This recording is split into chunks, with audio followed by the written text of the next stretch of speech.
One.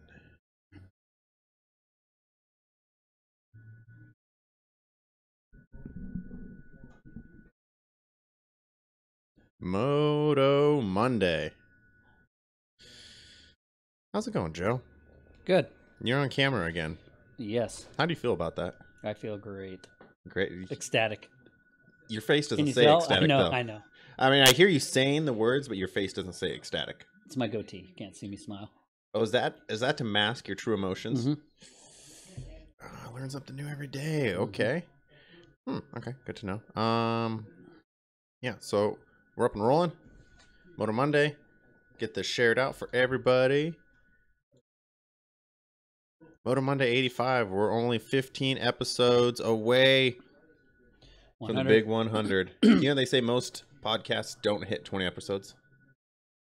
We did better. We've done decent. We've had a rough go, but the fact that we've persevered and stuck it out and kept it going, I think we both need to, like, quick little pat on the shoulder. Pat on the shoulder. All right, so I'm going to get this shared out to everybody here in just a moment. We're going to get talking about women's motocross. This will be a fun one. And yes, I picked this topic. Or we could talk about drugs some more. No, we're good. Yeah, don't want to do that one. How was it talking about marijuana and motocross, Joe? It wasn't bad. I thought it went pretty smooth. I got some pretty nasty messages, but I feel like those people didn't watch the show. Comments were a little racy. Yeah, you know, we're just talking about CBD, and CBD doesn't get you high. Like, we're talking about stuff that doesn't get you high. I did want to say something about that real quick. I had a fun little comparison I wanted to bring up. Oops, not that one. But it's the thing that kind of drives me crazy. I'll go into this in just a moment. I don't want to say drives me crazy. I kind of get it. I get some of the stigma around it, but I also think a lot of it's unnecessary. And one thing in particular, I heard somebody say that he just wouldn't want to be involved with anything that relates to marijuana, even if it's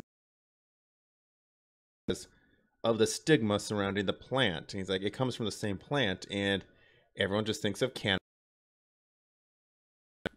That's somewhat fair. However, you could say the same about a couple other plants. Let's bring up wheat. You make bread from wheat. Bread's pretty safe. I like bread. I don't eat a lot of bread, but I like bread. And Hefeweizen also comes from wheat. Very different things. Anybody should be able to talk about bread, but not anybody. You have to be 21 and over to have Hefeweizen. Yeah. Ooh. Okay, let's go to poppy seeds.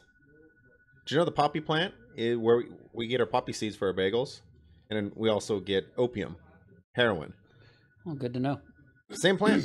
Actually, if you eat, there's a few cops that tested this back, I think, in the late 90s, that if you eat, I believe it was 4 poppy seed bagels, you will test positive for heroin. So it's a little something people didn't know. Same plant, but we have no problem having poppy seed bagels. We have no problem with poppy seed muffins, but we have a problem, obviously, hopefully, with heroin. So I just don't think that's valid if you look at the big picture. I kind of get it, but I think if you step back and think about it in that terms, in those plants, we're being a little silly. Yeah. But anyway, so we're done with CBD, marijuana, cannabis, all the above. It's a touchy subject. A lot of people told us not to go there, but whatever. It's our podcast. We can do what we want. We went there. So we're going to... I kind of want some bread now.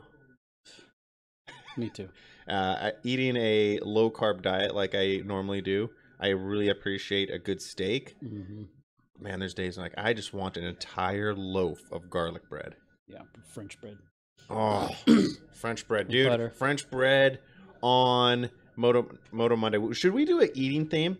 We eat something different for every Moto Monday. You're like, yes? Yeah. Yes? Okay. I'm getting distracted by food. I'm hungry. Can you tell I didn't get to really eat today? Let's see here. I'm going to... I had Burgerville. I got my carbs, and I felt like crap. What'd you get at Burgerville? 3 hamburgers, fries. Wait. 3? Like the little ones? Yeah. Oh, okay. I should have got 2. But they're not very big. I know. That's what I thought when I ordered them, and I got through 2, and I'm like, God damn it. And then I'm like, I don't waste food. Let me get this third one down. Dude, I'm with you. If like I went somewhere and I ordered food, I'll be damned if I leave some on the seat next to me. No, I gotta smash that. Gotta do it. Especially Burgerville. They're proud Dude, of if their you food. get 5 tacos at Taco Bell, and by the third one, you're like, I think we're good. Now you got to somehow just tough it up. Power through. You power through. Although, there was a time I like to play with some different ideas on social media. There was a time I thought I could do like Instagram cooking and give myself a little pseudo name of some sort, and it'd be what to do with cold leftover fast food. I don't know Like what you can do with it. do like a bean burrito, warming that up a little bit in the microwave, and then put it into a panini maker. Not bad. Yeah. I'm thinking burgers and fries. It's just, I don't really you can't get them back. Oh, dude, there's some stuff you can do. You can make some cheesy fries. The thing is, you want to warm up the centers first. You kind of nuke them a little, and then you can skillet the fries. Yeah. And then put some nacho sauce on them, and then some taco meat. But I don't eat fast food anymore, so I don't really get to do that. And I don't know if anyone really would want to see all that. But recycling your fast food. Recycled fast food, yeah, in different interesting ways, or making different dishes from fast food items, using them for different kinds of things, like repurposing the bread, the patties, maybe making a taco out of a burger, stuff like that, like repurposing some of that stuff. I don't know. Ideas. Probably a good thing I didn't do it, but these are ideas. Anyways, we have a phone call to make. Can I have my little cord? Yeah.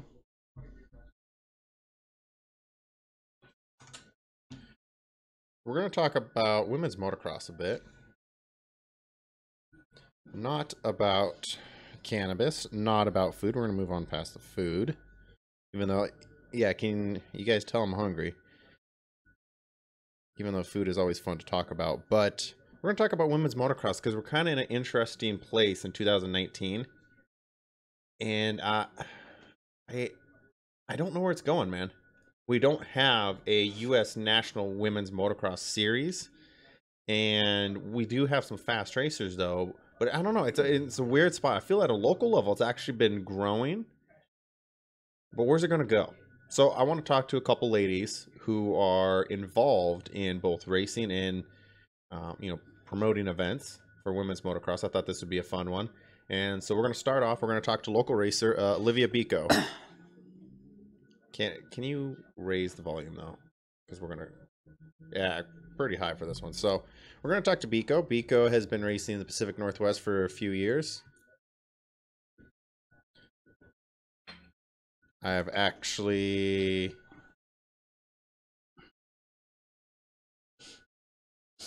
sponsored her for, I'm trying to remember how many years. I can't remember, but I've sponsored her for some time. Nice lady. Races locally here in the Pacific Northwest. Portland International Raceway, Washougal, Mountain View, stuff like that.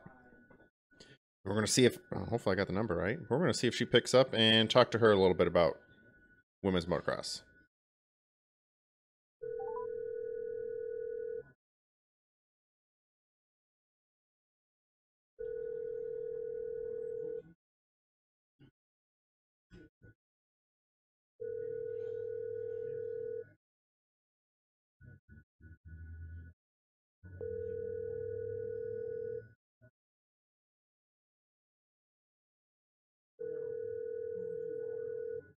Maybe she doesn't want to talk to us anymore. Maybe not. You've reached Brady. Well, That didn't sound like the right phone number. No, I think I might have called the wrong person. Yeah, that was Brady, I think you said. Yeah, hang on, guys. I knew this would happen eventually, that I'm going to put the number in wrong. Let's see. I'm confirming that phone number. Yeah, so you dialed the right number? Yeah, it looks like I wrote the number down right, but that was definitely not her. So can we go back to food for a minute? Okay. All right, so I really want some bread now. Have you ever tried just taking a thick slice of bread and putting it into a pan just to saute it with some olive oil and like some like spices? Like it's not like sandwich. It's kind of like a toast in a pan. Well, yeah, it is toast, but a thick slice of like your French bread, but lots of herbs. Throw some like rosemary down in there, some garlic, Some poppy seeds. some poppy seeds and mix it with olive oil and just kind of grill the sides of it, kind of at a high heat to really just burn it, but then you leave the center soft. Oh, a delicious way to take in all your carbs, along with some fat with the oil. Oh, that's good. Basically, a great way to put on weight. The oil helps push it through. Yes, Push olive it through oil. as fast as you can. Yes, olive oil is good for that. It helps give your body less time to absorb the carbs. You know, the Italians say it just helps lube everything, like your joints, you know, your tendons. It just makes everything work well. Now, whether that's complete bull or not, I don't know, but olive oil is good stuff. Back to women's motocross. I'm going to confirm the phone number because who I called didn't seem like it was her. Oh, you go to the second call first and wait? Well, the second call, no, she won't be ready until a little later, so we can't take her at the moment. Otherwise, we would. But so here's my thoughts on women's motocross. On a local level, it seems to be doing pretty good. You know, at which round of Riverdale was it? The first or second round, we had a great show. We had nearly 30 riders, and it was like the old days, seeing that, even better than the old days. It was a huge turnout of ladies. So that I'm stoked on. It's a lot. There seems to be a lot of new faces, but the problem I see is there's really nowhere for them to go. There's not a lot of Loretta classes. There's no national series. There's no women's supercross. There's no women's motocross. So it's like they have nowhere to aim. Mm-hmm. You know what I mean? There's nowhere they can strive to be in the United States. You know, some people go to Canada. Some people, like Avery Berry, go overseas. But in the U.S., we don't really have anything. So let me pick your brain, Joe. Why do you think that is? There's not a lot of viewers. There's not a lot of people that I think want to see it, so it can't support itself. Exactly. I would agree. And it's sad. It's kind of one of those cause and effect, or which came first, the chicken or the egg? Because here's my thoughts on this. If you have a great national series, okay, that has some super fast women, that's obvious, and it's a good show, it's going to bring in sponsors. Okay, now if you have a watered down version, I get why you can't get viewers, or why you wouldn't have a lot of people want to do it. If you only have 6 fast girls and then just kind of 15, 20 okay girls, and you can't fill a gate, I can see how that's not the best show to give people, and it's going to be a hard time getting good sponsors. And hopefully I get the right number here in a moment. And I get it. I totally get it from a promoter side. Like, I get it why you can't put a ton of money into it, because you don't have a prime product that will make a ton of people watch it. Now, killing that is not going to help you get more riders. You kill a series, now there's going to be less interest in women's racing altogether. There's going to be less women riding, and it's a numbers game. The 0.01% of the women who race who are going to be fast enough to race nationals, just like in men, you know. Well, if you take down the total number of women riders, you're going to have a less super fast ones, and especially when they don't have anything to strive for. So by killing it, you can have even less fast girls. Yeah, it's like you can't win. They did it in the, I believe, very, very early 90s or very late 90s with Mercedes Gonzalez. I think they did at Washougal. I think there was intermission was the women's class. I don't know if they did much after that. Yeah, you know, I wasn't around much from 2000 to 2011, so. Oh, so you missed Jessica Patterson just slaying it out there. Yeah. So, but back then it was like, I don't know. I don't know if it's as packed with action as the. Well, and it's not. Stuff. You know, I'm going to steal some food. It's hard here. enough. We're talking it's hard enough to get sponsors in motocross. Yep. So do we have the right number this time? Oops. Whoa, yeah, don't say it out loud.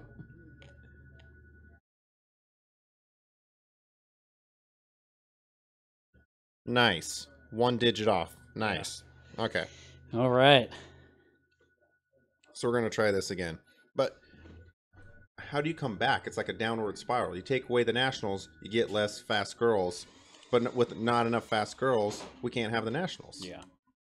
So I don't know how you recover. I don't have an answer. This is something I'd like to talk about, though. But we don't have to talk about just national stuff. We can talk about local racing. I think there's some cool stuff happening in local racing too. So Yeah. we're gonna call Olivia Beko.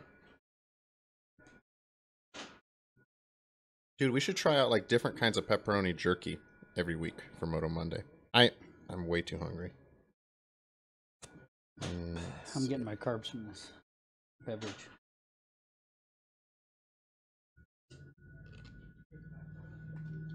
We're gonna try this again. Hello? Olivia. Hey! Hey, we actually got you this time. We dialed the wrong number because your father gave me the wrong number. I thought he did because I was like, oh, I think they're supposed to be calling me by now. But I got lucky and Alright, had your dad's cell phone number, so I messaged him. Thank you. Intern Joe saving the day. Yeah. By the way, you're on Moto Monday if you hadn't caught on yet. Oh, yeah, this is exciting.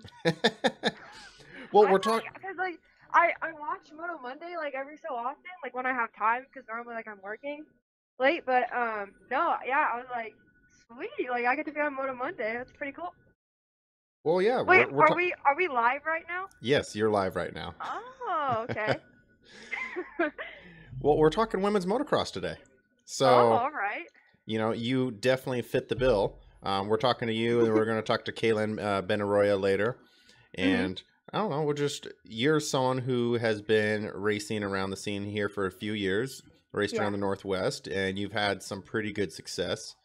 You know, just before I called you, we were talking about how it's kind of an interesting situation for girls because, like, okay, so let's say I was a 19-year-old guy, which I wish, but I'm getting old now. I'm not.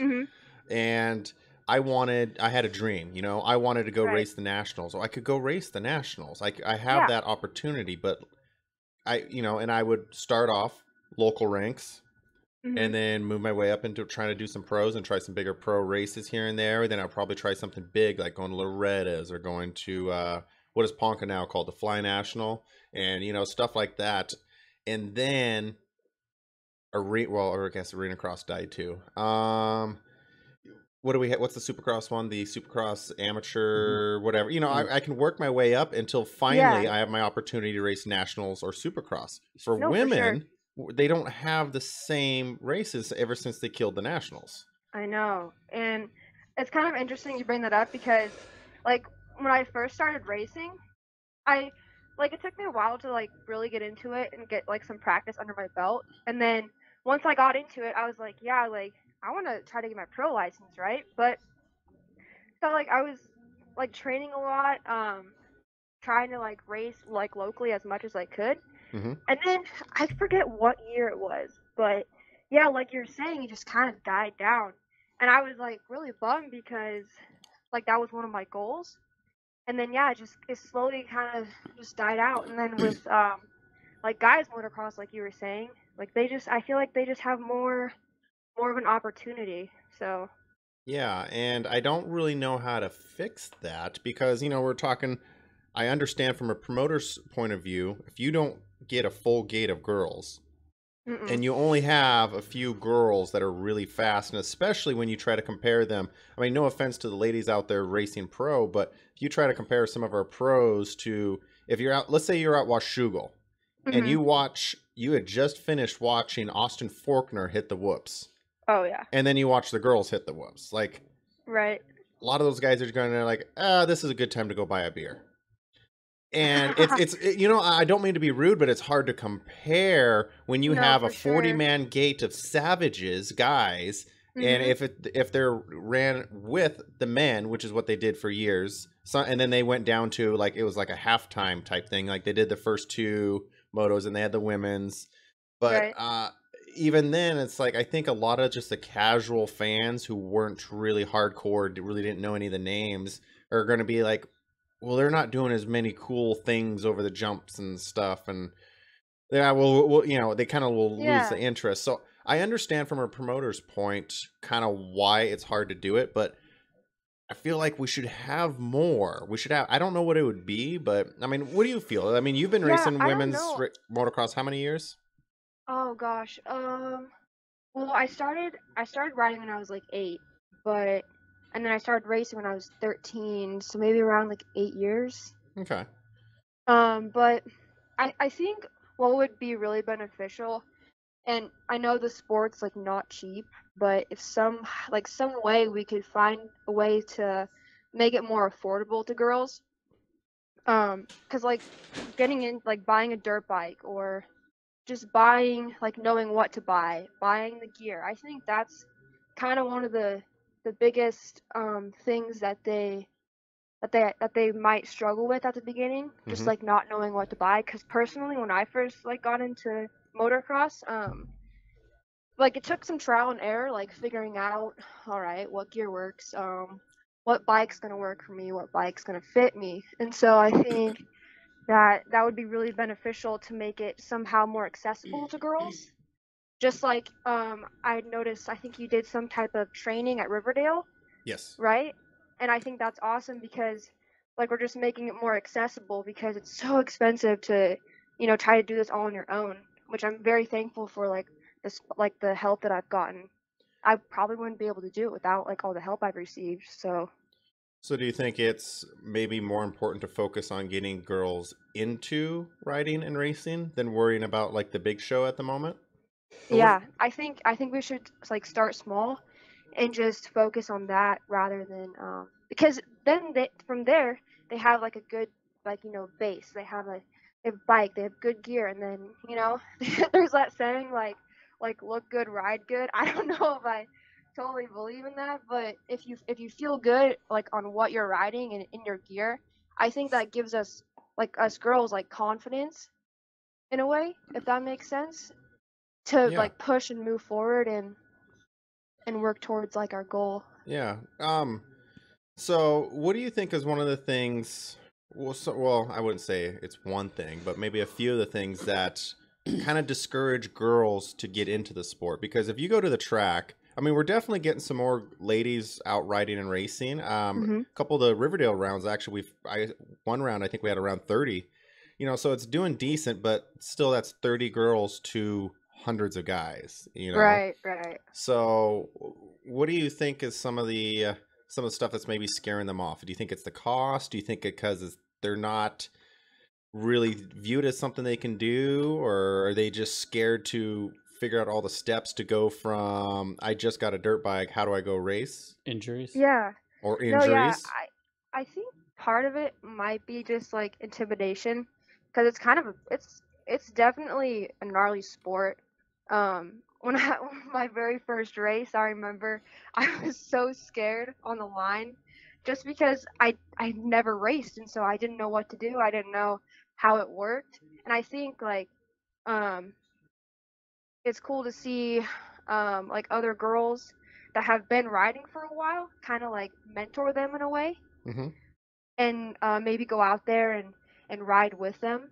I think that would be really beneficial, because it's one of those things like also when I first started, like the whole jumping part really sketched me out, so It maybe still just sketches having me out. so maybe just having some like another girl influence there or somebody to ride with. That's why I started trail riding first before we got into motocross. So that really built my confidence up when it came to racing. But I think yeah, part of it is just maybe intimidation. It could very well be cost. I think there's a lot of different factors that play into it.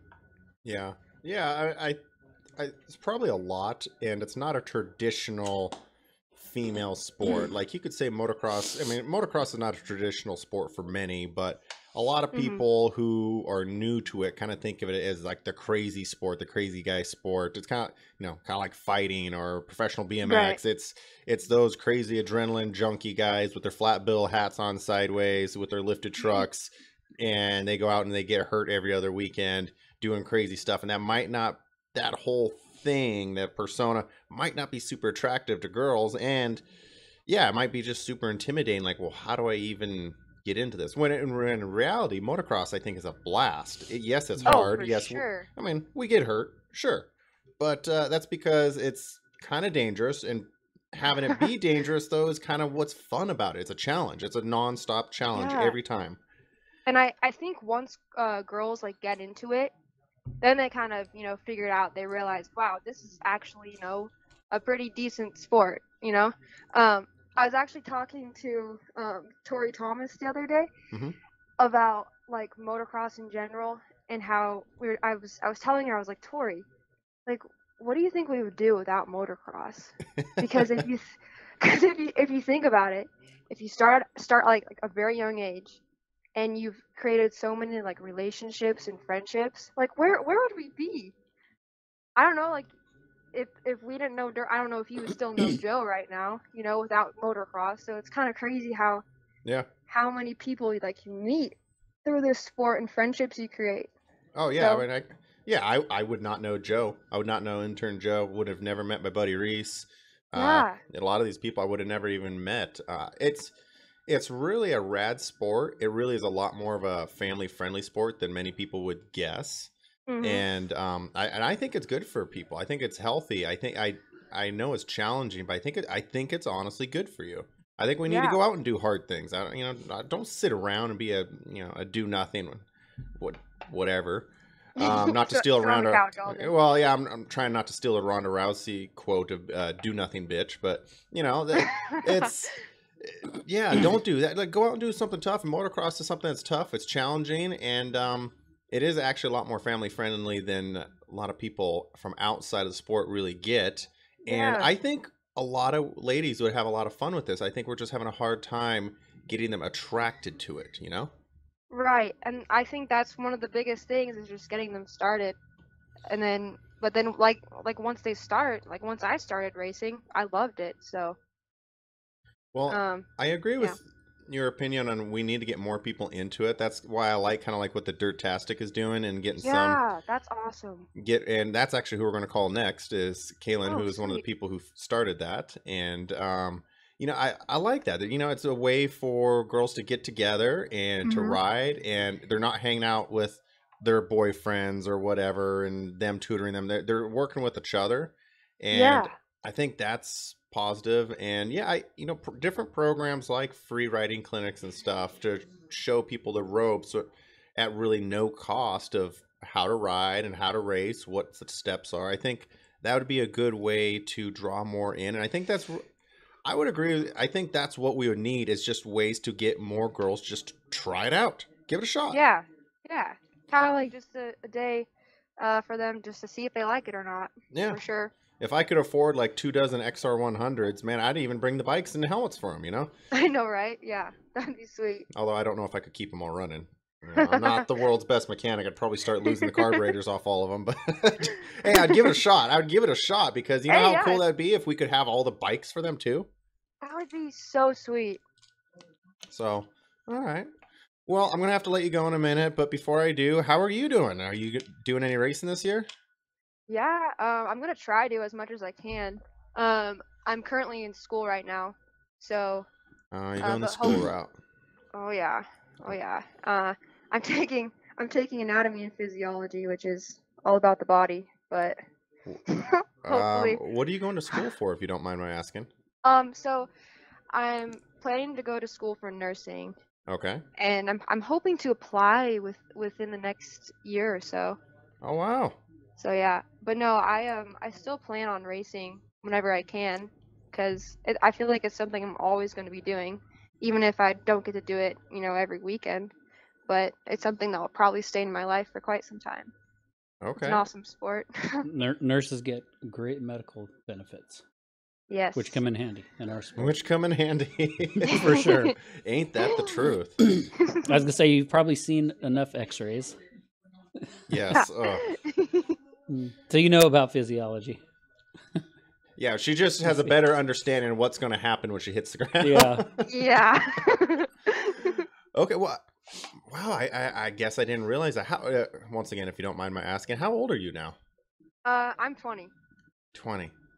Yeah. You're still a baby, but when I met you, you were a lot more of a baby. I know. I can remember how old I was when I met you. You were really young. I had already known you for definitely a while, but I'm sorry. The one moment that still stands out to me is the time that we had to dance at my cousin's wedding. Oh yeah, I was not Jesse's comfortable with wedding. any of that. I'm already naturally uncomfortable at weddings, and then the fact that Jesse's husband just about I thought he was going to flip the bike. Come to find out, Jesse's a Oh better rider yeah. than him, and then we apparently danced on the dance floor, and I was not comfortable with any of that. That was a few years ago. That was just one moment that stood out. Good times though. But yeah, you've definitely you've been racing a while now. You've had some great finishes. You're definitely a Yeah. staple in women's motocross around here in the Northwest. Hmm. I wish I would have had more time to get a few of these ladies on here to talk to them, and just I, I don't know. I feel like a lot of times we forget about them, and I get off and I'll go deep down the pit bike hole. And I love talking to all the guys about that. And there's 100 topics we can talk about of just Right. regular motocross racing. But sometimes I feel like the ladies get left out, and man, they're out there battling just like everybody else. Yeah. And if anything, I feel like they're some of the harder workers. Like seeing some of the girls who are like 120 pounds out racing with the Oh guys no. in the C class. Like Crazy. they're kind of, they're kind of at a disadvantage, and they're throwing down. Yeah. Oh, for sure. They're throwing down, and so I never want to overlook them, and I've always tried to do what I can to support women's motocross. I don't really know sometimes what I can do because I feel like we have a hard time getting them into it. Right. But I would agree with you though, if we could come up with some more programs, whatever they may be, just to get Right. them Yeah. into it, I think we could hook them. I think if you have anyone throw their leg over a bike 3 times, Oh, for they're sure. going to get hooked. It's Yeah, and way just too get much fun. comfortable with it. Yeah. It's just way too much fun. And Oh, it is. so does I that don't. mean? Sorry, I didn't mean to interrupt. Go ahead. Oh no, you're fine. I just hope like okay. Here's my goal. I don't know if it's gonna work out, but I want to be like maybe like 75, 80, and like still be able to take a lap around the track. I like that. I am with you on that. I will make a pact with you. Let's do it. All right, but we gotta take it slow. around We the will go track. out. No, I'm going to the Old Timer National. They have an 80 plus class. No way. They have an 80 plus and a 90 plus class. I will race. That is actually, I'm going to write this down. Wait, Goal. what? Yes. That I'm not blows even my mind. I'm not even kidding. They have an 80 plus class. So I'm going to write it That's down. awesome. I want to line up on the gate for the 80 plus class. There may be only 2 other guys. I don't care. Let's do it. Yeah, whatever. Yeah. I mean, might as well. Let's do it. So, one last question then before I let you go. Alright. So if we put together like first timer women's riding clinic, could I maybe talk you into coming and helping out? Oh heck yeah, I would love that. All right. Hey Joe, we got some stuff to talk about then. There we go. All right. Well, Yeah, I I- appreciate it. Oh yeah, for sure. Count me in. You're in. You got a top end coming, by the way. I have to order it tomorrow. I Oh. didn't see your dad's message for like a week. I haven't been on Facebook. Thank you so much. Yeah. So I'll get I that ordered appreciate tomorrow. it. Yeah, no problem. Our pleasure. Joe's afraid of social media. I'm surprised he's here every week on Moto Monday. I know, Joe, you're a trooper, dude. Oh, He doesn't Every say Monday. much, but no. Hey, that's okay. Yeah. he's always on here though. Yep. That's awesome. Okay, so before I let you go, you got any shout outs you want to slip in here or any sponsors you want to thank? Or maybe let us know how we can follow you on social media. Oh, all right. Okay, here we go. I'm probably gonna forget a couple, but that's It okay. happens to everyone. Okay. All right, here we go. So, Beaverton, Factory Connection Suspension, Fly Racing, Thursday Night Motocross, JMC Motorsports, who else? Scott Goggles, my mom and dad, JJW for the awesome graphics, Joe, U of MX, There we go. Hooking it And up. Jamie. Yep. and Jamie, of course, and Jamie. Yeah, and if I left anybody else out, I apologize, but Hey, you got Beaverton in there. Perfect. yeah, we are good. I think we're good. Yeah. Okay. And how can we find you on like social media? I'm on the Instagram, Okay. at Olivia Beko 199. Olivia Beko So you can 199. go give me a follow. All right, guys, go click and give her a follow, see what she's doing, which apparently it sounds like a lot of school right now. Ugh. That's good. Yeah. There's more money in nursing than motocross. It's not as fun though. That is Yeah. true. But it can pay for a lot of bikes. Yeah, this is true. All It's right. the best job for a lady, for sure. All right. Well, thank you, Olivia. I hope you have a Yeah, great thank you, night. guys. Thanks for taking the time for taking our call. Now that we actually got your right phone number, you can I yell know, at your right? dad for that. Thanks, Olivia. All right. We'll Yeah, catch thank you you, later. You guys. have a good Yep. one. All right. Have a good night. All Bye. right, bye. Bye. Yeah, her dad's definitely in trouble. He gave me the wrong number. Yep. I felt bad. I just didn't have her new number, Well, and he's been messaging me on Facebook recently, and I didn't even think I had his number, and I was like, I just looked it up for you, and I was like, oh shoot, I got his number. Let's go that route. So, okay. Luckily, I had that number. Yeah. Well, I don't have a lot of them. you saved the day there. We got the right phone number. So I'm doing my job. So, what do you think? More programs to give a little focus to maybe getting girls Start. into riding? Is that Yeah. more the place to start? Yep. Okay. Yeah, for sure. I think I'm down for that. And an XR100 really isn't a bad bike to start with. I mean, No. geez, they're so easy to ride. They go forever. You don't have to go out and win right away. Just go have fun. Who cares? That was profound. There's a lot of truth in that, Joe. Yeah, I don't say much, but when I do. You mostly say that's what she Gems. said. I know. I didn't say that at all yet. That's what she said is not a gem. No. That is not a It's gem. fun, but it's not a gem. Have you watched the video of the crab eating her children? No. Oh, well, I'm just gonna before we go make our next phone call. I wish I could put this into the video real quick, but here is a mother crab right Are after. those all babies? Yes, surrounded by hundreds and hundreds of babies. This is going viral today, She's just got too many. and she is Hungry. eating her children. Well, shows even crabs like eating crab. That's just gnarly. This was apparently the viral video of the day. Oh my god. I'm not comfortable with it though. No, I'm not either. I mean, when you have thousands of kids, though. Do you just find the ones that gave you the most sass? I think so. I think it's Darwinism. Also, she's probably like, yeah, you don't look so smart. Yeah, look, what are the dumb ones? Oh, that looks like I a don't dumb think one. you're gonna make it from the beach to the water. That's just slightly disturbing.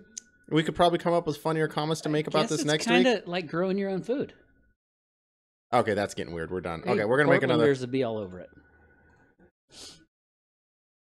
What? What? Portlanders, they love to What? grow their own food. They have little planters out. Yeah, but they don't front. like meat. I know they grow their own food. So it's just kind of the same thing. She's growing her own It's still food. meat, though. It's still meat. That is, yeah. Yes. But I'm saying she's growing her own food. Okay, kind of. Yeah, but they're all vegan. Yeah. Okay. Anyways, that was talk about going off track, sidetrack. Sorry, guys. Okay. So now we're gonna make a call in. I was going to tell her to look out for the 000 lining up next to her in the women's class because he likes to slip into some classes. Oh, good old Reese. We love Reese, He's though. in the back. All right. Reese is an hour early tonight. That makes up for being late twice. It's kind of impressive, kind of odd too, but yeah. Reese will be on here soon. Okay, we're gonna talk to Kalyn Benaroya first. Oh, I hope this is the right phone number. 2 times in a row would be rough.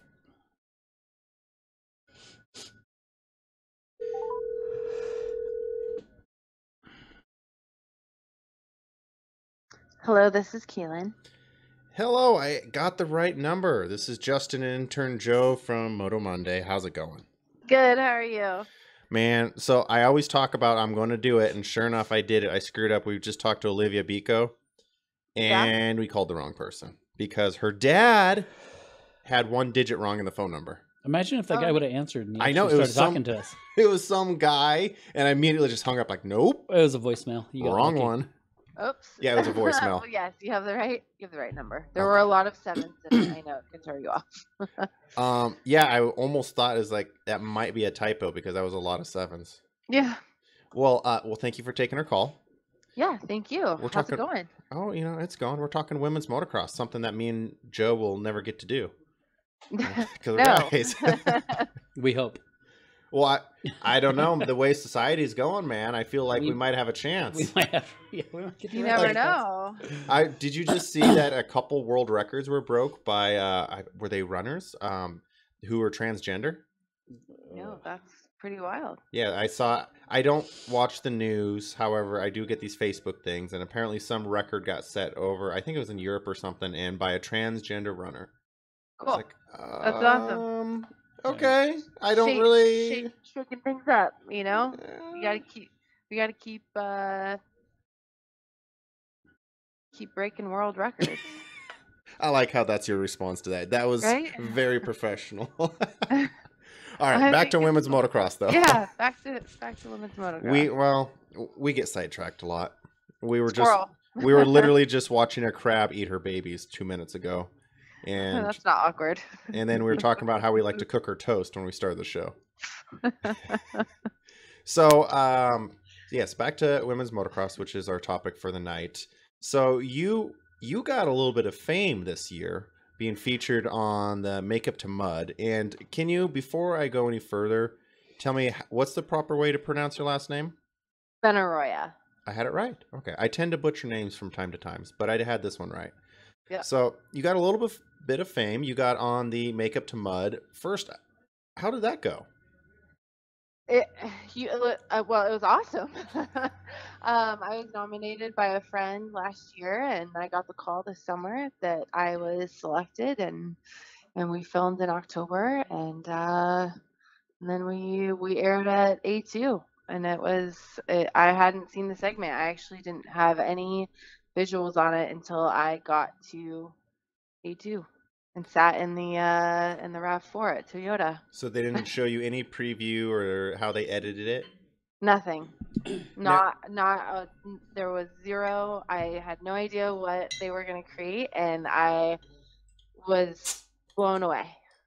Isn't it interesting how the final product comes out? You know, having been in a few of these situations, like, you know how the whole day went and how it was videoed, but it's almost seems completely different seeing the edited product. Maybe it was different for you, but it's always interesting to see what they will do when they're, you know, the whole process that you don't get to watch, that where they cut and edit and put to music and all that, you know? Right. It's Yeah, interesting. I mean, having 2 full days of footage to break down into 2 minutes. It was 2 days? We did 2 full days, yeah. 2 days. Wow. Yeah. And to break down into what, like a 2-minute segment? It was 2 minutes. Yeah. Wow. Yeah, and Alexa, who put it together, who produced it, she, I think she captured the feel of what we were doing, and she did an incredible job of really relaying what the 2 days felt like. So it was, sometimes that doesn't, I feel like sometimes that doesn't happen, or maybe the edit doesn't capture the feel and the vibe and the message, and it was everything I could ever hope it to be. So you think they got it pretty accurately? I thought they nailed it. Yeah. I thought it was pretty good. I thought they did pretty good with it. So, but I never knew, you know, what you would think of it. So I thought it was pretty good. So that brings us to Dirtastic. You want to tell us, how did this start? Where did this come from? And Dirtastic started, well, I've been writing, now it's, I think, officially 9 years, but I learned from my husband and some of our friends and guys. And so I would see these other women at the track or racing and say hi to them, but like never met them.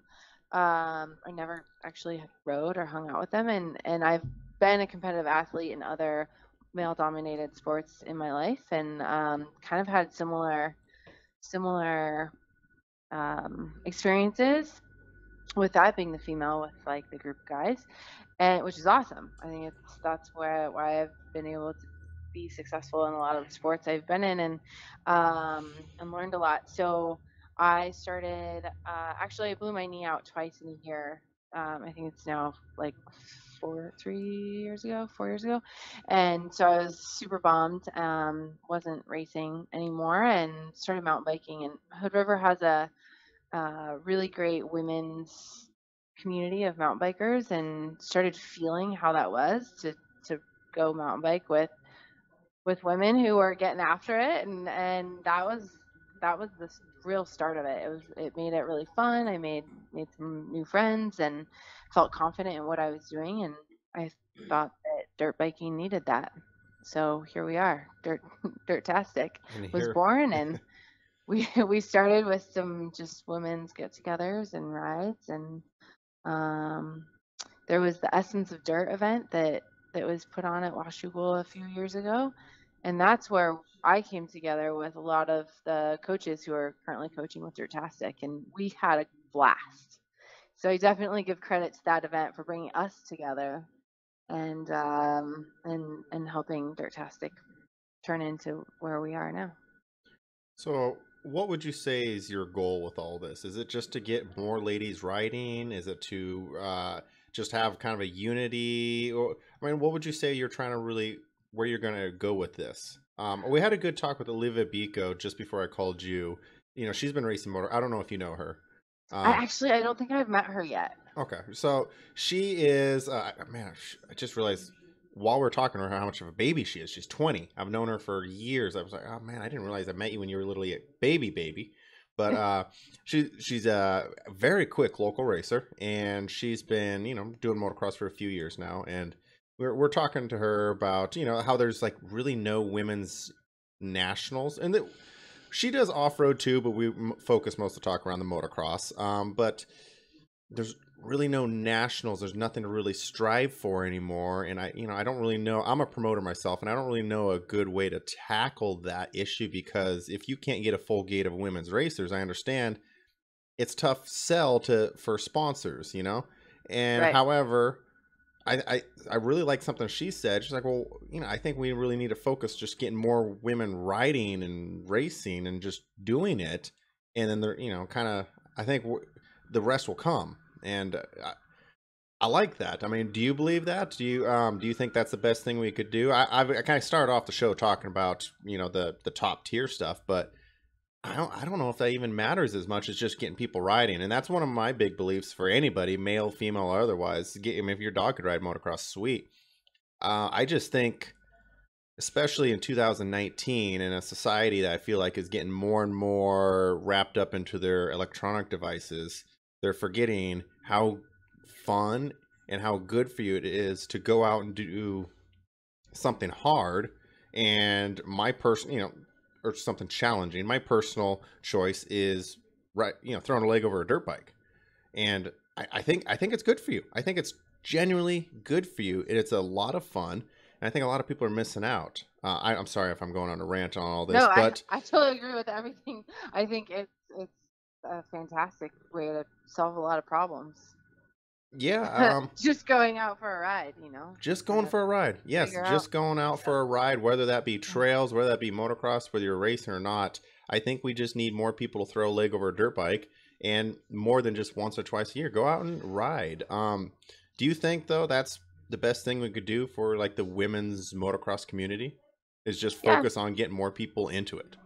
Totally. So I kind of have a couple things that we're focused on. Obviously, getting more women on dirt bikes is a huge thing, and we want to build the community of women to feel the support, to help them feel more confident in themselves. A lot of women are kind of in the I can't category, and that's something that I don't really believe in. So because I know a lot of women that can, and I think if we just try it, then that's a good start. And if they have um, a community of other women who are supportive and helping them feel more confident in the beginning and just throughout their whatever, if they race, if it's recreational, however it is, it's supportive. And there's a statistic that women in motorcycling in general, not just dirt biking, women is the fastest growing part of the industry currently. So that's a statement right there. And there's definitely a lot of focus on women in the industry. And I think we're going to start seeing more and more of that here at 2019, 2020. Just there is a lot of hype on it. And the hardest thing that we're coming there, a lot of women don't have it's hard to learn, right? Like, where do you learn how to ride a dirt bike? Where can you? It's like skiing and snowboarding. You can just go rent a snowboard and go get a lesson. Yes. But how do you learn how to ride a dirt bike? So not just for women, for anyone really, like men. Kids. Where does anyone learn how to ride a dirt bike? So that's kind of where we're going, is that we want to get more women on dirt bikes. Well, how do we do that? Well, we're currently seeking the bike portion of that. But we, Dirtastic, we have 12 certified USMCA certified coaches. So that's United States Motorcycle Coaching Association certified coaches. So that we have,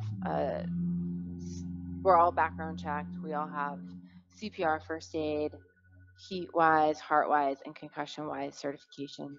Okay. So it's obviously basic first aid stuff, but it's good to know, and good to have. And then we have the coaching.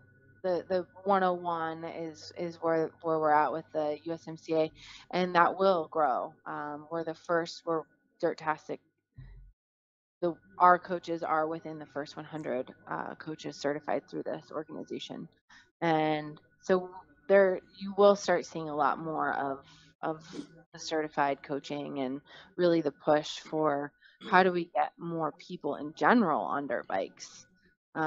Their statistic that they put out to us in our certification course was, for every 3 people leaving the sport, only 1 is entering, and nothing can be sustained in that sort of ratio. Oh, I agree. You know, I'm a promoter. I run races, and I've been Yeah. doing this for a while. And I remember when motocross was big, and then I remember the very recent history when it was not so big on a local level. You know, I remember 500 rider events, and then I see events with 70. You know, like I get it. And I mean, this is something that I've analyzed, overanalyzed, and break down, partially because it's part of my job as a promoter, but it's also my passion. I wouldn't be doing this if I didn't enjoy it. If I wanted to make money, the best thing I could do is get rid of anything related to dirt bikes and go elsewhere. Like, let's be real. This is not where you get rich. It's the wrong industry. But it's something I love, and it's something I find enjoyment in. So that's why I've tried to find ways to make a living within the industry.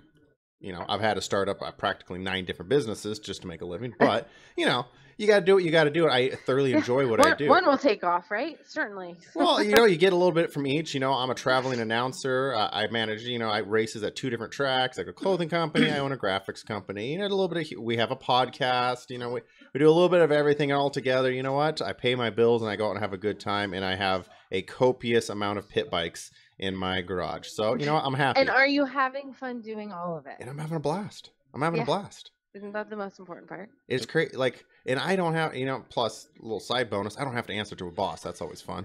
But Right. no, I'm having a blast doing it. But you know, why I went into that is saying, as a promoter, I analyze this. It's not just to get more people and get money and all that kind of stuff. No. I want to see the sport do well. And the whole, you know, part of the reason I like this is because I truly do believe it's good for you.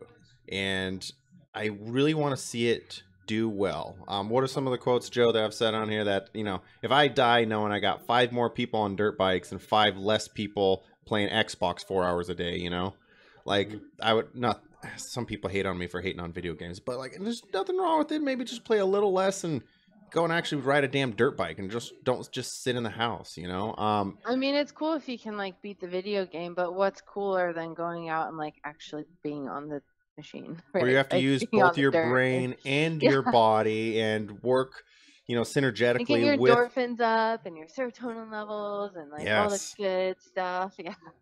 Yes. So yeah, I'm big on trying to get more people in. And a few years ago, I kind of came to the conclusion that that's one of the things we needed, is to come up with ideas and programs to get people into riding. One thing that me and Joe have worked on is free riding clinics. So we haven't done a ton. I would say maybe like 2 a year, but we're like literally a free riding clinic. It's kind of only for junior level and below riders. This isn't advanced. We'll go over from everything on proper start technique, gear choices, corners, and you know, it's a 4-hour class for adults, 4-hour class for kids, and we don't charge a dime. And we get pros to donate their time, and we go out there and like Joe's gone out with Jamie and the UFMX crew, and they've fed them all burgers out at Riverdale, and Yeah. we've turned people who have never seen a gate drop in their life into regular racers, and we've gotten people who were kind of nervous about a lot of trail people, which I love trails almost as much as motocross. I will say that. So I'm not just a moto junkie. I do love riding off road, but we've got some people who were scared of jumps. They would never do a motocross race, and they did one clinic, and they got the confidence to go out and start racing moto. So I think the same would translate over to women. I mean, I don't see why not. Maybe I'm just using that program as one example, but maybe a few more programs such as that to encourage people to just try it out, give it a shot, get some proper coaching on a few of the techniques, and I think you could hook people. I Yeah. know it's a little harder sell to women. I feel like the whole idea of dirt bikes might be a slightly harder sell. Guys were natural kind of dummies, adrenaline junkies. Like, it might be easier sell to us, but I think you could take any girl, let her try it a few times. I think we're gonna hook her too.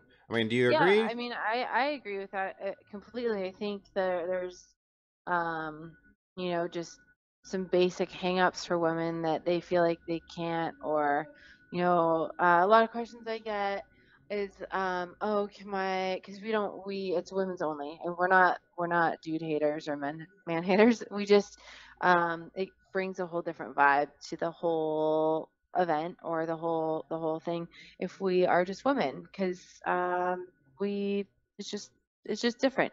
But we get a lot of questions about, like, oh, hey, can my boyfriend or my whoever um, come with me to unload my bike?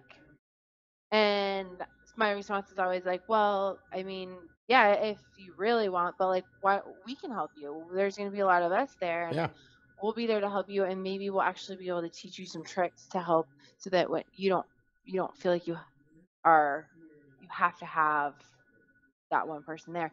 And yeah, we just had a session yesterday at Riverdale, and that was one of the things. A gal showed up, and even Sarah Redfield's one of our coaches, and she has a big truck, and we were loading up, and she was like, hey, here's a trick. I'm going to back up to the mound over here, and then it's like basically flat rolling into the back of the truck, because you just roll the bike around. So tricks like that make it more helpful. But some guys don't need those tricks because they're strong enough or tall enough or whatever, built to lift these 200-pound machines easier.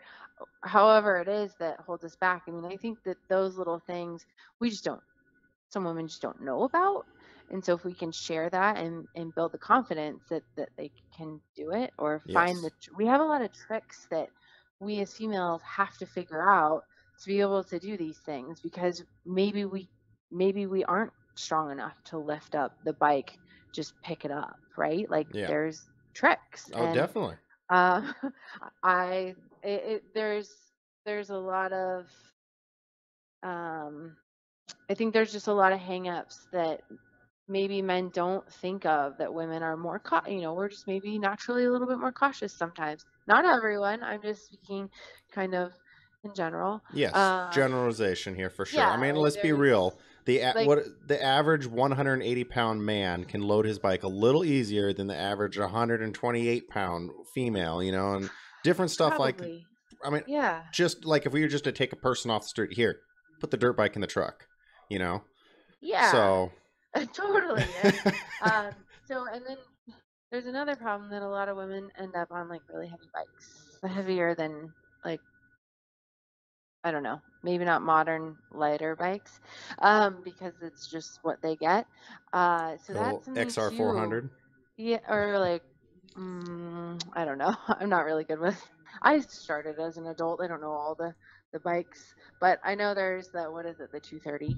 A lot of women end up on a Oh yes, a lot of Honda the like 230, and it's like a yes. beast. Oh, I've those are heard. I've heavy. actually never ridden one. Oh, they're heavy. I'm on a two-stroke girl. It's just, they're light. I have a four-stroke, a 250 down in Mexico, and the thing's a beast. It's heavy. It's hard to pick up. um, but it having, like, an appropriate bike that fits, and the suspension set up, because we're generally speaking not 5'8" and 170 plus pounds. Like the average woman is what, like 5'5", 5'6", and $120 to $140. So we're somewhere in there. Mm-hmm. So and then there's smaller gals. What do they ride? And it makes it a little bit more challenging, just size wise. Yeah.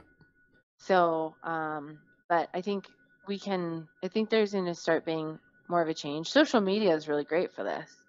Oh, for sure. Because there's a lot of, look at Meg's Brap. She's like this tiny human, and she's a monster on a bike. She gets after it. And so I think seeing more people like her, or just any of these female riders who are just, social media gives us access to a lot of information that we have not had in the past. Yes, definitely. It's really mixed it up. I almost, I was thinking about this today. It almost, I think, hurt women's motocross for a little bit because, 20 years ago, there was only a few people who had a stranglehold on media. Let's say for Supercross, there's a couple magazines and their editors and the mainstream guys, and like there was no way to really get famous outside of that. Now, let's say they wanted to push women's motocross, which they actually did put some effort into. They could take someone and make a star out of them almost instantly because they control the media.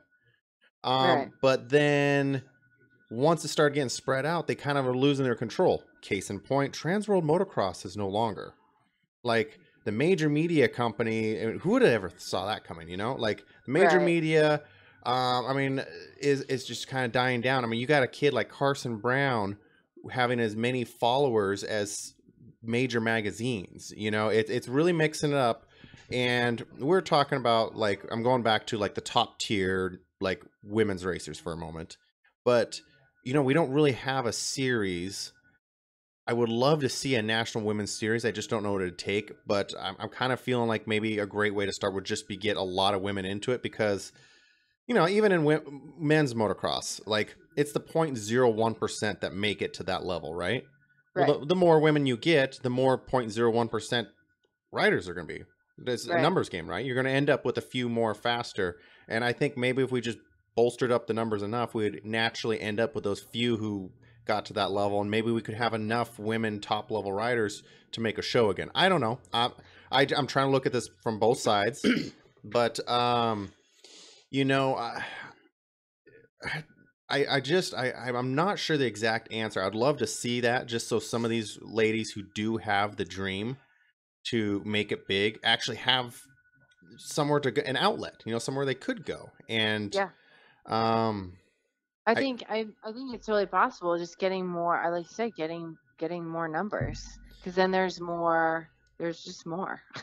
Yes, there's just more, and you're going to end up naturally as just a numbers game. More few fast people to come out of that. I would really like to see it. Oh, sorry. With numbers, there's going to be more support within the industry too, right? Like On there's that too. It just Yes. like that always helps. And there's more money put into events. There's just more happening. I know this is a motocross thing, but I just was watching something on the Crankworks mountain biking, and they actually put men and women on the podium together, and they pay equal payouts. Oh, really? From downhill, or not just down, like all their events, and that's new. They have a lot of numbers in that game, but that was really impressive to me, and it's something. They're definitely breaking some old school, whatever the rules were, and really, I think it's impressive, and not. I don't know that it could be a while before there's those numbers where that can happen at a motocross race, but it's kind of a major statement. And what if motocross got, like, what if women's, or not what if, like, how cool is it going to be when women's motocross or off-road racing is like with that many numbers where that's happening? I would love to see it. I'm just not sure the exact path we have to take. I think a really great base, though, would just be simply get more women into it. Yeah. I hate to say this, we were talking about it earlier. I think one of the things that actually hurt it is when they ran at the nationals. You know, they say at Supercross and like nationals, what was the number? It was like 85 to 90% of the people in the stands don't race at all. Like, you know, the majority are casuals. Okay. So when you take a casual fan who is on, whether you like it or not, that's the brunt of the people paying the money. They just watched Austin Faulkner hammer those whoops for 30 minutes. Let's say Washougal. And then the women go. And they watch them go through the whoops. Even Jessica Patterson is not even going to be in the same realm as how Faulkner or Stewart were just hitting those whoops. So the casual fan is going to be like, I'm going to go get a beer. Right. You know what Yeah, but if there's more women who are when there's more women into it, there's going to be more competition where women are raising the bar constantly and starting to do things that weren't being done before. And that's, I mean, I totally agree. It's about getting more women into it. And maybe it will be more exciting then because these people watching that wouldn't normally go get a beer will be like, holy shit, did you just see what that chick did? Like, that was sick. No, You know I what got mean? into it, and I think a lot of hardcore guys did. And, you know, especially because I know, like, the top 10 names, and I'm watching her, like, oh, man, she's never beat her, or there's that, or do you realize, Right. what is Patterson doing in fourth, or, you know, and then you get in, and I'm like, I haven't seen Jackie Ives in 4 years, and all that like, people who are in the know could get a lot more into it, but Right. I feel like it was With the the casual people just there. I think when they had a direct comparison side by side of the best savage men that we could throw together on a track next to the best women, I think it was a little too much of a contrast and they kind of lost interest in watching. Well, let me ask you a question. This might, I don't know how this is going to, but there's, so, I mean, there's like the whole, oh geez, how do I ask this? It went in and out of my brain. But like, okay, so there's a lot of like, if you look up women's motocross, you might see like a handful of like super badass, top tier, kick ass women who are riding hard. But then you see these girls in like bikinis on their bikes.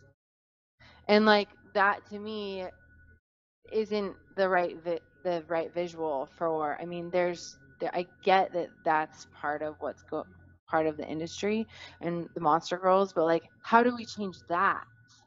Like how do we change it to where like women riding dirt bikes means like women riding dirt bikes and being top tier and if they want to be, or the recreational ones, like not having that other, there's like a whole different kind of thing going on. Like what's that? How do we kind of change that? I don't know. That's not really a question. Well, no, that's fair. It's a hard question to ask because I get like I came in as an adult. I see the industry. It's a different type of mindset than some other industries that I've come from. And I think that there's that general public also they see like the Monster Energy girl, they see the whatever pinup dirt bike girls, but like let's get serious. You know, like women that ride dirt bikes can like actually be sporty and strong and competitive, and I think that that's something to focus on too. Well, I would agree that's something to focus on. And see, now you got to not hate me for this answer here, though. I'm not gonna hate you. I get. I'm very open-minded. Do you think that's hurting their ability to get eyes on them, which I think is what women's motocross needs? Here's my opinion along that, and I hear this a lot from other women racers, and I'm guaranteed I'm going to lose a Facebook friend by tomorrow morning by saying this. Sorry. But no, hey, we talked about marijuana last week. Like I lost a lot of Facebook friends. Yeah. So I can't do much worse than that. But I say, especially if you're like an aspiring racer, if you're good looking, rock it. I don't care. I don't think that's going to hurt you. More guys would do it if they looked like Ken Roxon. Just so happens Ken Roxon is one of the only guys in the top 10 who should probably take his shirt off. There's some ugly dudes in motocross. There's some savage guys who are absolute wild men on a dirt bike who really are. I'm sorry, because some of them are my buddies too. But like, naming you were some names. goofy looking guys. I am sorry. There's some goofy looking dudes. Not naming names. Yeah, we're not. Joe. Yeah. Joe It's okay. turned it. You don't have to pick Joe names. turned his mic back Dude, on. when I got back into it in 2011, I was at Clark County Fairgrounds, and I was just looking at these guys in front of me talking to James Hansen, and I'm like, who are these goobers? They were all the pros. I was yeah, like, Jesus. there's some goofy looking dudes. And They're unassuming, right? some of them, yes, some look like cavemen. We got a lot of cavemen racing. We got some dudes just like, they're big, ogreish, but they look like, you know, they're a little slightly closer descendants of the monkeys. I think do whatever sells. I don't know if, and this may be different for everyone. I can only say what I look at. If I look at a girl who's both fast and will rock a bikini, I'm like, high five. You know how to put yourself together. You got good genes. You got talent. You got a whole package. It's an entire package. And if you're trying to get eyeballs on you, which is what racing at a high level is eyeballs. You know, Chad Reed just got his first podium in a year and a half, but he makes more money than a lot of these guys because he's got something. He's sold himself. He's the old guy. He's been doing it for years. He's got whatever. There's a variety of things why people like him and why he's got a following. Find your thing. If you're someone like, I don't know if this is of course my own opinion. I don't know if that will take away, because I don't look at someone who will rock out at a bikini picture one day and a bike sideways picture the other day, and I don't take it as any different than someone who's super modest. And I'm going to get hate, and I already can start naming names. The girls are going to hate on me, but that's my personal opinion, is whatever you got, whether that's a natural gift or that's a learned gift, if you want to go racing, once again, I'm not talking about your whatever local, I'm just talking at the high level, I think you should probably rock into. I'm not saying go out and look like you're a moto. You know, that's there's definitely levels to that. But my personal opinion is to use whatever gift that you have accumulated and all cards in. You know, that's my opinion. I mean, obviously, if you can market yourself and that helps your career as a high level racer, that's awesome. Like that's part of. Unfortunately, that is part of it. I totally get that, and I say unfortunately because there are a lot of really great athletes that are unseen sometimes, that should be seen. I'm just thinking, like, look at girls, like what are their influences, right? Like if we want to get more riders in general into the sport, and I'm specifically on the women's side, like if we have more like badass women role models, who, I'm not saying like don't rock, like if you got it, rock it, absolutely, but there is something in it that if these girls are watching Supercross or watching certain things, or social media pops up, or they see these calendars or whatnot, like what is that doing in their minds as when they're young, and then I don't know. Like, I don't know the psychology behind this stuff, but I think having, getting that positive influence and getting the I can thing going for women. Like, I am capable. I can go ride a dirt bike. I don't have to be a total tomboy to go ride a dirt bike. I don't have to, I can be super cute, and I own a hair salon. I'm a hairdresser. Like, I totally have my vain side. Like, I care what I look like. I care what I wear. I care about my appearance, but I also know that, like, I've learned differently, and that I can do these things, and as a female. And I think that coming back to like what I'm about and what I would love to share with the world. I mean, I have people contacting me they're all over the world saying, like, this is so cool, what you're doing with Dirtastic. So if we can inspire more women to gain the confidence to go out and ride, whatever it takes, I think that that's success. And in turn, that gets more guys and more kids on bikes too. Yeah. Well, we can all have our own focus. For me, it's pit bikes. I'm all about bringing the pit bikes back. For you, it'd be the women. It's fine. We don't have, we all have our focus. But I like that. And I think it's needed. And I think the women's riding and racing often gets overlooked. And I don't think it should be. I think there is a ton of ladies out there who would have an absolute blast riding a dirt bike who, for whatever reason, never give it a shot.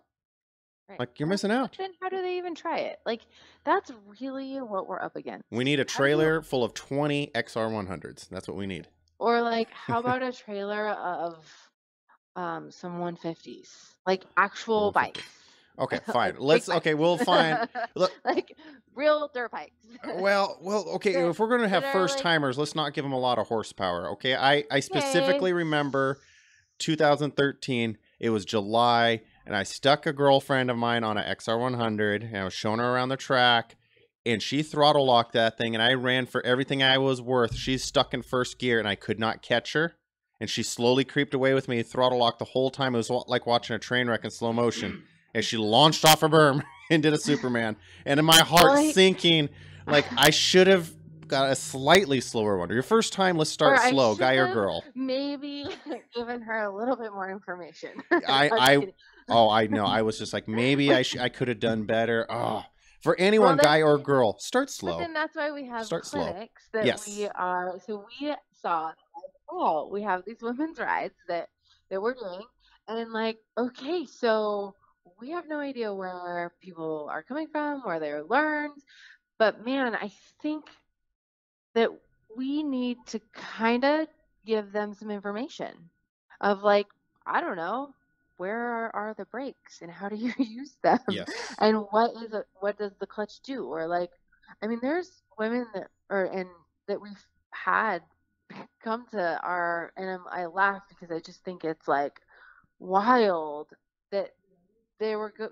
They were good, but they had no idea what some of these controls were on the bikes. And so when you break it down and explain a little bit more, it makes it so much more fun and safer. You know, you're not I having agree. the girl go whiskey throttle right off the berm. And I've gotten. I've I've become a better instructor since then. But Well, you know what I mean? Like having Yes. having some basic instruction really is helpful. And we this Extremely. last weekend we had 3 women of different levels. We had a beginner, intermediate, and advanced, and we broke down some basics at the beginning, and it was amazing that they all learned something. They all gained something from the basics. And when you don't have, you know, when we learn from our friends, it's really awesome. And I'm really fortunate that I learned from really good teachers or really good coaches that broke it down for me. Not everyone has that experience. I'm not calling you out at all. But there's some, not everyone knows how to explain how to use a Yeah. clutch because they just know because they learned when they were a kid. And so that is really helpful. Yes, I totally agree. And you can get so much from just one clinic or one actual semi-structured, you know, just. I mean, I've never been to one of your classes. I mean, I've been to a lot of different riding clinics, but I mean, there's not been one I've been to from any instructor that I didn't think like I got a lot more from this than a whole week full of practice days. You know, just going out on your own with a couple friends, it's you're riding, but when you actually have people focused on being there with you, working on the different skills, it doesn't matter whether you're a beginner or you're a pro, you get a lot out of that. Right. Well, don't a lot of those pros do a lot of skills? Like, I mean, Oh, yeah. that's you have to, right? Like, you can't just go ride. You got to work on that. You got to work on specifics and, Even the and top master it, right? even the top tier guys are constantly getting trained. Yeah, it never stops. So I think it's beneficial at every level, but I think especially getting into it, it's very important to learn just some of the basics and learn the basics right. And you'll have a lot safer ride, which then in turn leads to confidence. Yeah. Yeah. And we can get them out on bigger bikes. You didn't like the XR100. Okay, we can throw in some 150s. Tracy and I just had this conversation because we are working on getting that trailer full, and I like it. It was mentioned that the XR100, and we both were like, you know, yeah, that it would be awesome, but it would be really awesome if we could get them to feel what a real like a full size bike feels like. I mean, there's women that are really small, and obviously maybe that wouldn't work. But an average sized woman, if we could get a lowered bike that was more suitable and with the right spring weight and just the right setup, I mean, they're great. There's all of there's some small women racing. I mostly do off road, so we're definitely lowering our bikes. Yeah. But there's we're generally, I think Tracy of the Dirtastic, she's I don't know what 5'8", but the rest of us are 5'6" or smaller, shorter. So we're all on. I think Sarah's on a 150, and the rest of us are on something else. I'll say this. So, me and Rockstar James Hansen had 6 100s at our house, and James was pro at one point, and we had more fun. At one point, I love it. Yeah, we had more fun on the XR 100 than anybody, and we're 180 pounds. So that's because pit I bikes are believe awesome. that.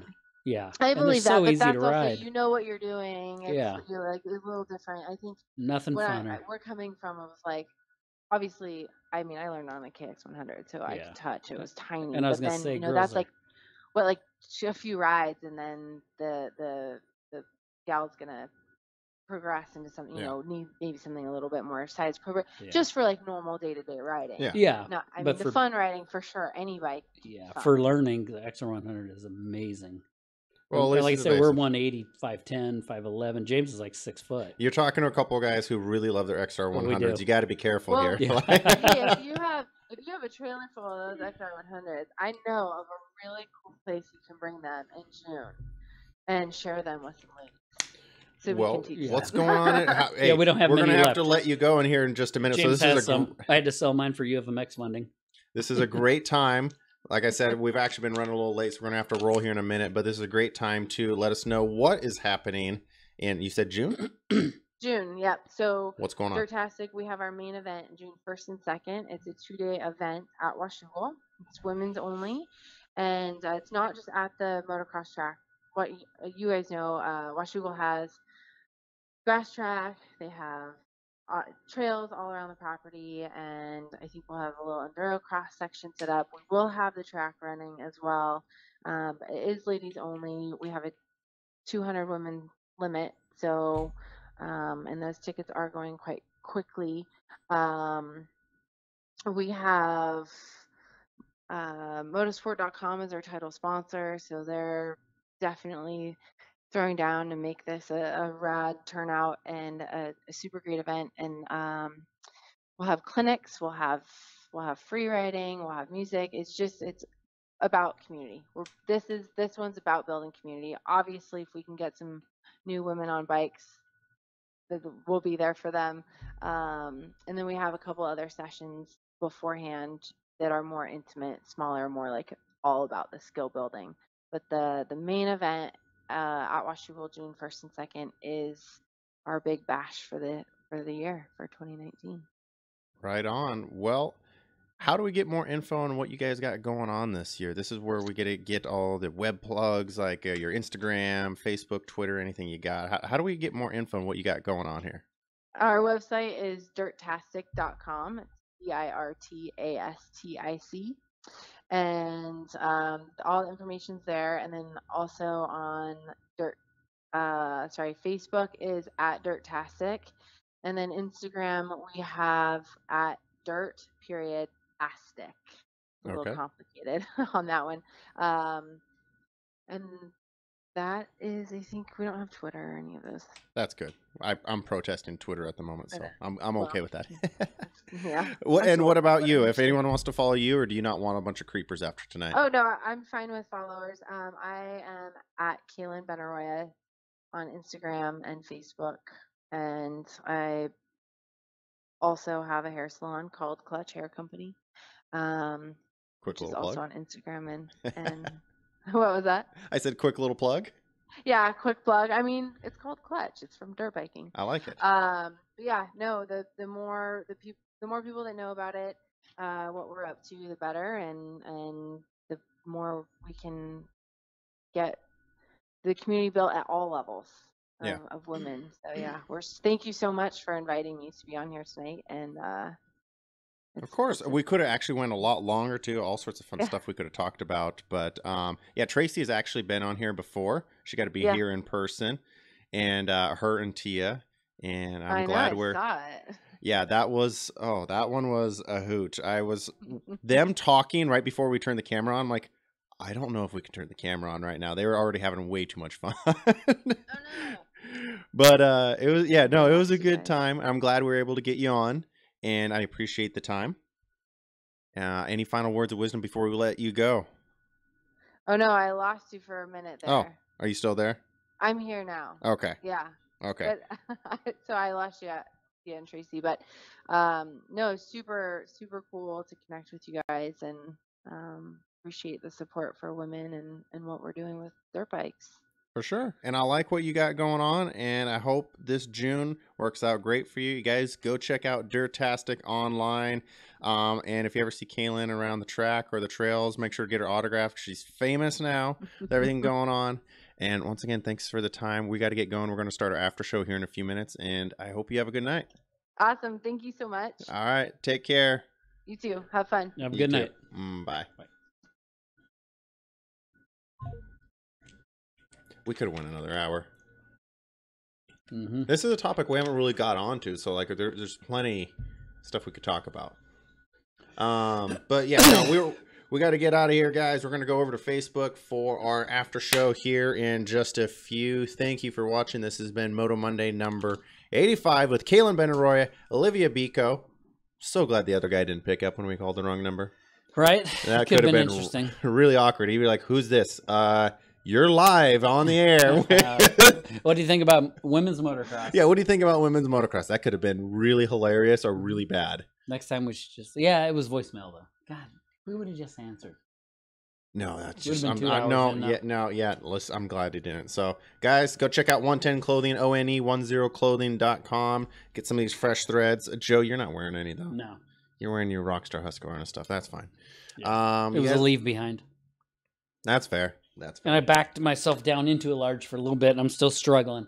I'm still holding on to it. You got this. This I have is faith in you. This is the one large that still fits me. The U of MX larges don't fit anymore. There's some larges that don't and some that do. Oh, that's rough. This is my new favorite shirt now. Can we talk about toast on the after show? Yes. Yeah, yes. I'm hungry still. All right, guys. It's been fun. You all have a good night. Moto Monday 85. We're out.